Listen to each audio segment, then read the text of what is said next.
On what's happening in Syria, the situation there with Dr. Marcus Papadopoulos, an analyst from Britain's Politics First online magazine. Thanks very much for joining us. So, although NATO has repeatedly said it's not seeking military intervention in Syria, Paris now saying that humanitarian convoys that it wants to send to the country would need armed protection, which seems like it could be a prudent step, but do you think that also could be a slippery slope? Well, I suspect that there are certain NATO member countries that would like to take military action against Syria. We have to remember that Syria is of immense geostrategic importance. Geographically, it's in the heart of the Middle East. Politically, it has so many different tentacles in so many different regions in the Middle East, in particular Lebanon. So if the chance was there for a Western government to come to power, then I think certainly NATO member states would be interested in bringing that about. However, I don't actually think military action will come about for a number of reasons. Firstly, any conflict in the Middle East has the potential to ignite the whole region into a ball of flames. Secondly, the Syrian military, it's not like the Libyan military. The Syrian military is one of the most powerful, one of the largest in the region, equipped with state-of-the-art weapon systems. So that would pose a potent threat to NATO aircraft. Thirdly, another reason I don't think there will be NATO intervention, and it's something that's neglected, certainly in the British press, is Russia's naval base at Tartus, which has been there since Soviet times. It was opened in the early 1970s.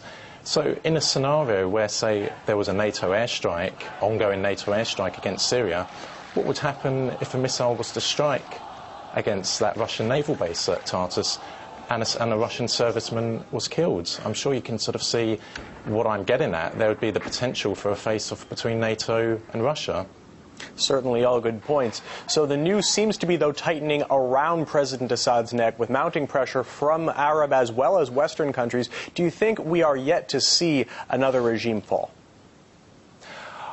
At the moment, it seems that the Syrian military is supporting President Assad. It seems that the generals, they are on board. There's no talk of a coup. However, if that was to change, then potentially we could see another Arab government, another Arab leader fall from power. But as I said, I don't believe that there will be NATO intervention. And what I'm getting at is this. It was NATO intervention in Libya which brought the NTC to power. Then it was NATO airstrikes that destroyed Gaddafi's command and control centres, pulverised his ground forces. They opened the door for the NTC forces, and all the NTC forces, which were completely incompetent when it came to fighting a war, all they had to do was walk through the door, which they did.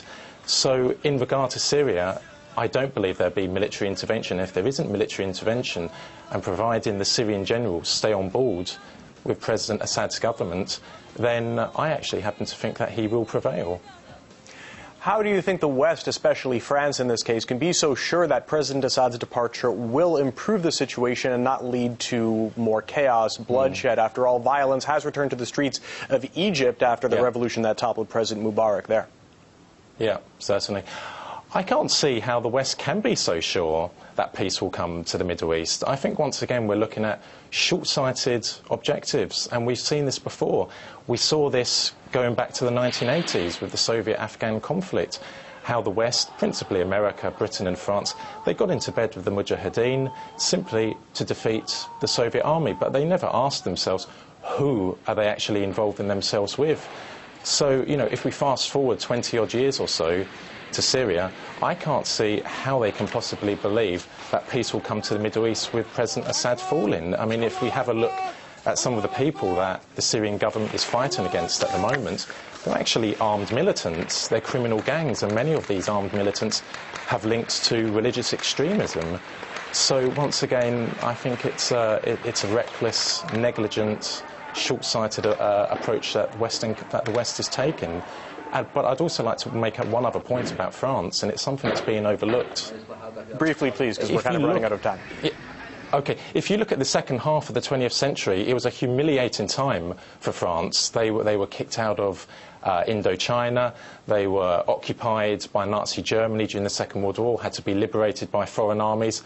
They were kicked out of Algeria. I think this is an attempt at France to regain some prestige on the international arena. All right, thanks very much. I have to leave it there. Marcus Papadopoulos, analyst from Britain's Politics First magazine, thanks very much. Thank you very much.